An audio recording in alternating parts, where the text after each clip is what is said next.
Pessoal, troquei aqui, estou no iPhone agora, vamos ver se vai funcionar a nossa live. Deixa eu encontrar aqui o pessoal. Olha, estou com a Raquel aqui. Raquel, fiz o convite para você agora. Está aguardando o seu ok.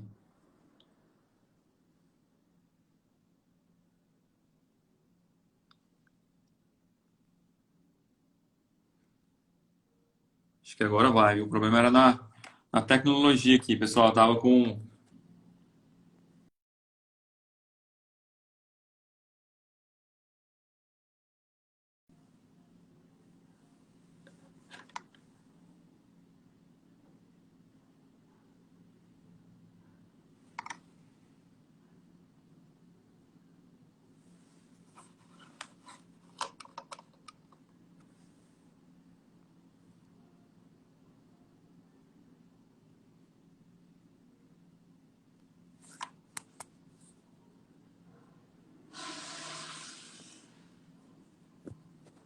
Bom, pessoal, enquanto a Raquel não aceita, eu já fiz o convite para o Dr. Rodrigo Scalia.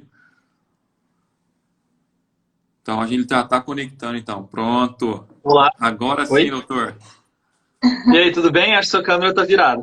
Tá virado. Deixa eu desvirar. O Agora sim. Dr. Marcos estava falando numa live pelo Juntos, e aí parece que caiu. Eu não... Ah, sim. E Eu aí, tudo troquei bem? aqui do smartphone, que eu acho que o problema foi esse. Agora eu Ah, tô com o tá. iPhone aqui, eu acho que as coisas agora vai funcionar tudo certo. Beleza. Então, doutor, primeiramente é uma honra estar você aqui com a gente. Muito obrigado Obrigado. pelo convite. Junto com Agradeço. Uberlândia, né, tem feito um trabalho aí, principalmente para ajudar os profissionais de saúde, e vocês são os nossos heróis, como nós podemos dizer assim, né, nesse momento de pandemia e tudo. Então, e o convite hoje é nada mais para você estar explicando um pouco, né, de dúvidas nessa questão da psiquiatria, o que pode ajudar, como que esse momento a gente pode ajudar as pessoas. E eu já queria abrir a nossa live fazendo uma pergunta, né, para você. O que você considera que o afastamento social mudou as relações pessoais, né? Ah, sim. Com certeza, viu, Bruno? O isolamento, ele muda a forma como a gente se relaciona, obviamente. Primeiro porque ele provoca uma privação intensa do contato físico, da relação mais complexa, que é a relação com mais informações, e a gente acaba se comunicando muito mais por meios mais incompletos, como, por exemplo, mensagem de texto, né, WhatsApp, Instagram. Então, assim, são informações muito menos complexas, com muito menos calor, com muito menos informação para a gente fazer interpretações. Então, isso é uma das coisas que afeta muito a forma como a gente se relaciona, em vários aspectos. Porque quando a gente está, por exemplo, olhando para o outro, olhando os olhos um do outro, você tem várias informações de contato, de linguagem não verbal, que é muito diferente, mesmo quando a gente assiste um vídeo. Apesar de já ser bem melhor que, por exemplo, a conversa pelo texto, né? Então, nós temos que entender que esse tipo de comunicação afeta a forma como a gente se relaciona, muda a forma como a gente se sente com o passar do tempo. Afinal de contas, nós fomos criados num contexto de extrema comunicação, de extremo toque, de muito carinho, na maioria das vezes. A nossa espécie ela se desenvolveu em contextos assim, então acaba que a gente tem um impacto grande desse tipo de situação. Nós temos evidência, por exemplo, de que a comunicação por texto, primeiro, ela requer muito mais tempo, você analisa muito mais e edita muito mais uma versão sua, é como você ficar picotando o que você vai falar, e aí você escolher as palavrinhas certas, e você pensa muito tempo naquilo, e você passa muito mais tempo considerando o que o outro quis dizer, porque como você não tem as informações, né, todas as informações não verbais, você fica ali analisando 10, 15 vezes mais tempo quando você analisa o contexto, do que quando você está na cara a cara com a pessoa. Então, esse tipo de redução faz com que a gente tenha muito mais dificuldade de saber o que o outro está pensando e, frequentemente, a gente completa com o conteúdo da nossa imaginação. E é muito engraçado isso. Eu estava numa live também com um gerente de RH e ele estava comentando alguns detalhes, porque hoje todo mundo está trabalhando home office. Então é muito Uhum. importante, às vezes, por exemplo, você faz uma reunião com o seu funcionário e às vezes ele não liga a câmera. Qual tipo de atenção você tem que ter nesse momento? Por que ele, né, não está desligado a câmera? Como que você consegue fazer um diagnóstico para entender como que o profissional está naquele momento ali. Não tem como, né? Você perde a grande maioria da comunicação. A gente tem uma ideia, às vezes, que a comunicação ela é principalmente verbal, é o que a gente fala, mas nós temos muitos estudos mostrando que o principal na comunicação é a forma como a gente fala, a entonação da nossa voz, são as pequenas expressões do nosso rosto. Então, isso comunica demais com outros, faz a gente se sentir ligado, faz a gente se sentir parte de uma comunicação efetiva. E quando isso falta, né, se a pessoa não liga a câmera, isso já está reduzido por ter um pequeno atraso ali na hora que você fala e eu escuto, isso já provoca uma redução na comunicação. Mas se ainda não tiver a linguagem de áudio, se não tiver a linguagem visual, você perde muito aquele aspecto. Muito bom. E como está essa questão das notícias, né? A gente está vendo muito aumento de quadro de depressão, suicídio, quadro de ansiedade, pânico. Isso realmente é verdade, né? A gente está tendo essa realidade, está acontecendo isso. Uhum. Nós já temos essa evidência, viu, Bruno? Nós temos publicações já de artigos científicos, já foram feitos em outras partes do mundo, à medida que a pandemia foi chegando aqui, mostrando esse impacto. Então, por exemplo, tem um estudo de Wang, que foi publicado esse ano, obviamente, sobre o impacto numa população lá da China. Então, eram 1.200 entrevistados e o impacto, em 53% deles, era de moderado a forte, o impacto psicológico. Então, assim, quer dizer que as pessoas estão lidando com isso de uma maneira a trazer um impacto grande na vida delas. Isso, com certeza, a sensação de estresse agudo e ao prolongar a epidemia, a pandemia, o isolamento social, ao prolongar as medidas de proteção por longos períodos, você tem um aumento de sintomas depressivos, você tem um aumento de sintomas ansiosos, você vai ter alteração no sono das pessoas, nas relações conjugais, nas relações com os filhos. Então, tudo isso pode sofrer alterações nesse período, provocar traumas, provocar dificuldades. E é claro que isso aumenta também essas porcentagens, faz com que a gente fique preocupado em como nós vamos acolher a população que está precisando, que está se sentindo extremamente ansiosa. E o mais, assim, o problema é que, o que a Miriam está falando aí, o abraço faz muita falta, o toque faz muita falta.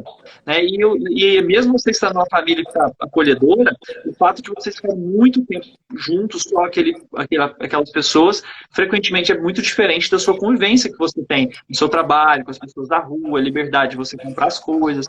Então tem um impacto muito grande. E o mais engraçado é que, às vezes, você aumenta a ansiedade, e um dos sintomas da ansiedade, por exemplo, é falta de ar. E aí a pessoa está num contexto de pandemia, começa a sentir falta de ar, e isso aumenta a ansiedade, porque ela acredita estar infectada, por exemplo.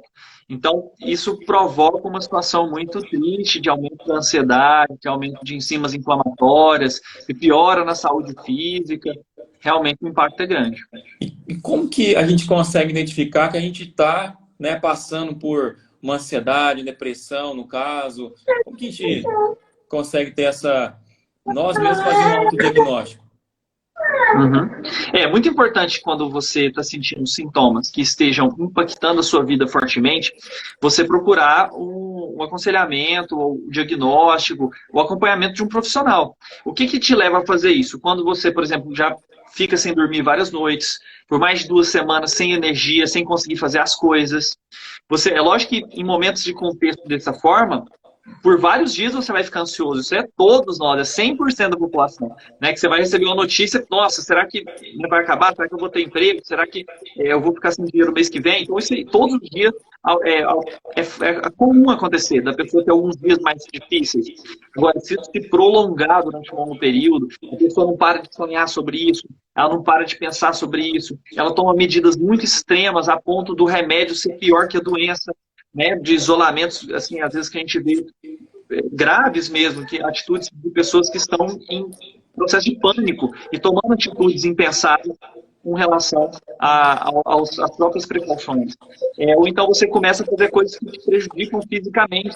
Né? Eu atendi uma senhora recentemente que começou a lavar tanto as mãos que as mãos todas se machucaram. Então ela ficou com feridas grandes nas mãos, tanto lavar as mãos. Então, sempre que está causando impacto, esse impacto se prolonga, tem mais de uma semana, assim, tem mais de 2 semanas aqui no caso de sintoma depressivo, você precisa pensar em pedir ajuda, em procurar um atendimento. Até a Luana aqui comentou, né, que de vez em quando ela acha que ela está com Covid, ela se autodiagnóstica. Acontece comigo também. Às vezes eu tô aqui e falo, cara, não me engoli, opa, a garganta também é inflamada, não sei se tá doendo. Já fica aquela preocupação, começa aquela É, ansiedade. e Eu aí, acho que aí fica todo, começa a respirar rápido, né, Bruno? Aí fica, nossa, é Covid mesmo, certeza. A vista começa a embaçar, porque você tá ansioso e aí dá a sensação mesmo. A Miriam tá falando aí da compulsão alimentar, né? As pessoas ficando mais em casa, fazem menos exercício, obviamente. Isso desregula o sono, elas tomam menos sol, isso desregula o sono. Elas aumentam o consumo, principalmente de doce, né? Situação que a gente, doce, gordura, coisa que a gente busca quando a gente está ansioso, quando a gente tem certeza sobre o futuro, o nosso corpo começa a liberar substâncias que nos fazem buscar esse tipo de alimentação, né? Que é prazerosa e que acalma um pouco esses sentimentos temporariamente, mas que a longo prazo é prejudicial para a pessoa. Então, são todas as consequências desse tipo de situação. E dicas assim para a gente manter a mente saudável, né? Porque academia é fechada, tem restrição para sair, às vezes você não pode ter, por exemplo, jogar bola. O cara jogar bola toda semana já não pode. Como que a gente pode fazer para trabalhar, para ter uma mente mais saudável nesse momento? Olha, tem várias coisas que a gente pode fazer. Um dos aspectos, eu vou comentar alguns dois aspectos menos falados, porque muito falado a questão da rotina, né, você ter um horário para fazer as coisas, é muito falado do exercício em casa, são coisas realmente importantes, você manter uma dieta alimentar o mais próximo possível de uma dieta saudável, mais baseada em plantas, são coisas importantes realmente. Eu quero trazer dois aspectos que eu acho que pode ser interessante para as pessoas, não sei se elas já pensaram nisso. Primeiro, é o aprimoramento das relações familiares. Tá? Porque nós temos evidência de que quando você está num relacionamento afetivo poderoso, feliz, em que você está satisfeito, a sua chance de ter sintomas depressivos e ansiedade cai muito. Né? Existem alguns estudos mostrando, por exemplo, esse estudo de Wishman, de 99, mostrou que quando você está num relacionamento infeliz, a sua chance de depressão triplica. E a sua chance de distimia, que é um sintoma, uma depressão um pouco com sintomas mais brandos, ele aumenta em 5 vezes. Ou seja, nós temos uma evidência muito forte de que os nossos relacionamentos são protetores ou são coisas que nos fazem piorar a chance de ter sintomas depressivos. Nós temos evidência de que quando a pessoa está num bom relacionamento, ela tem menos infecções, ela tem menos fatores inflamatórios, o cortisol dela é menor. Então, as relações, a qualidade dos nossos relacionamentos influencia diretamente na nossa chance de adoecer ou não. Então, essa informação é muito importante porque é uma coisa que às vezes a gente fala pouco, não só da importância de fazer manutenções nesse tipo de relacionamento, no seu esposo, na sua esposa, você investir no relacionamento nesse momento, você tomar cuidado e entender os fatores que levam a, por exemplo, uma discussão familiar, uma discussão com o esposo, com a esposa, são fatores que às vezes a gente relega, a gente esquece. E aí piora nesse momento, que é o momento mais difícil, o momento que você mais precisa do outro, que você mais está convivendo, você não tem, às vezes, as ferramentas para conseguir lidar com essa ansiedade que você está. E não tem as ferramentas para você aproximar da pessoa que pode ser um aliado seu na superação dessa dificuldade. E assim, por exemplo, eu tô home office já vai fazer 2 meses. Uhum. Sempre tinha ali academia para me poder fazer o exercício e tudo. Qual que é o outro, fala assim, Bruno, exercício diário que você pode estar fazendo, né, para poder trabalhar sua mente? Porque eu acordo 7 horas, fico aqui, se deixar até 8, 10 horas da noite, estou aqui. Parece que o serviço aumentou, né? Essa questão de home office. Também as pessoas parecem falar, cara, De aquelas que não repente, estão fazendo o nada, tá limite de preocupado em horário fica perder o mais difícil trabalho. de repente, assim, não tem, perde o medo ali de fazer hora extra, né? De repente fica mais, né? Você já não se vê mais, pula o almoço sem querer e começa. Você diz assim, exercício mental ou exercício físico? Então, o Que tipo de exercício exercício? físico, ele te ajuda mentalmente? Como que a gente Sim, pode trabalhar os dois, né? sim, nós temos evidência de que o exercício físico não só ele vai te ajudar a ter a questão, obviamente, física melhor, né? Você ter diminuição de fatores inflamatórios, você ter a longo prazo uma frequência cardíaca mais baixa, você tem maior chance de ter benefícios, né, cardiovasculares, benefícios endócrinos, você ter um menor impacto, por exemplo, da compulsão alimentar e assim por diante, quando você aumenta o gasto energético, mas nós também temos evidência de que o exercício é algo importante na nossa saúde mental. Você oferecer intervalos ao longo do dia em que você faz pequenos exercícios, por exemplo, pode ser uma forma de ajudar bastante na questão até ergométrica mesmo, de você ficar sentado durante longos períodos na mesma posição, numa cadeira que frequentemente você investiu menos na sua casa do que no escritório, né? Você não imaginava ter que ficar tanto tempo sentado e fazendo atividades no escritório, em casa. Então, esses são os aspectos. Existem treinamentos para a mente também. A gente comentou a questão dos relacionamentos, que é um dos fatores importantíssimos de você cuidar durante esse período. Existem treinamentos para a mente, são, por exemplo, meditação, mindfulness, que são tipos de meditação, são treinamentos para a mente. A mesma coisa que você faz lá levantando halter, você faz forçando a sua mente a ficar no momento presente ao invés da preocupação com o futuro. Então, a pessoa buscar alternativas de mindfulness para fazer ao longo do dia, 15 minutos, 20 minutos, 10 minutos, pode trazer um impacto enorme na chance dela ficar mais saudável. E um outro aspecto que a gente acabou falando que ia dizer, ainda não comentamos, a questão religiosa.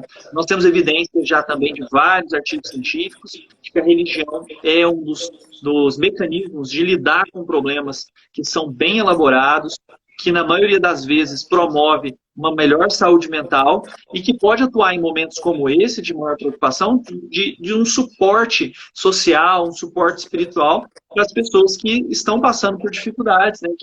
Como todos nós, no caso. Né? Então, o aspecto religioso, o aspecto espiritual, você reconectar com essa parte sua, independente da sua crença, da sua religião, é um fator que também pode te ajudar a prevenir transtornos e a ficar mais saudável. Bacana, legal. A Maia comentou aí, né? É difícil não poder planejar o futuro, né? E uma das questões é como a gente diminuir essa ansiedade, né? Porque a gente não sabe o dia de amanhã, porque cada hora uma notícia vem, te assusta, você fala, nossa, agora vai aumentar, agora vai morrer mais gente, não vai. Então, assim, é uma situação bem crítica, né? Concentra no que você tem controle. Então, essa seria a minha sugestão. O que você controla? Você não controla as notícias, você não controla como é que está em São Paulo, você não controla como é que está aqui em Uberlândia, você controla o teu comportamento. Nem as suas emoções e seus pensamentos você consegue controlar. Então, talvez a coisa mais importante que a gente possa fazer é controlar aqui, prestar atenção naquilo que a gente controla, que é o nosso comportamento. Então, faça o seu comportamento, adquira hábitos que te ajudem a passar por essa dificuldade e acostume-se com a incerteza. Você não precisa resolver esse problema, você não precisa saber exatamente o que vai acontecer. Você precisa entender o que você vai fazer, por exemplo, hoje. Você precisa saber, né, se programar minimamente na sua economia, no seu planejamento financeiro, mas a sua preocupação, na maioria das vezes, não te ajuda a resolver problemas nessa situação, porque não está sob seu controle. Então, esse exercício é uma das coisas, por exemplo, que a meditação te ajuda. Ele tem a ver com você fazer disso um hábito, né? De focar no momento presente, de você conseguir lidar com aquilo que está nas suas mãos controlar. Está nas suas mãos controlar, por exemplo, fazer um curso que é importante para você. Está nas suas mãos controlar você aprender sobre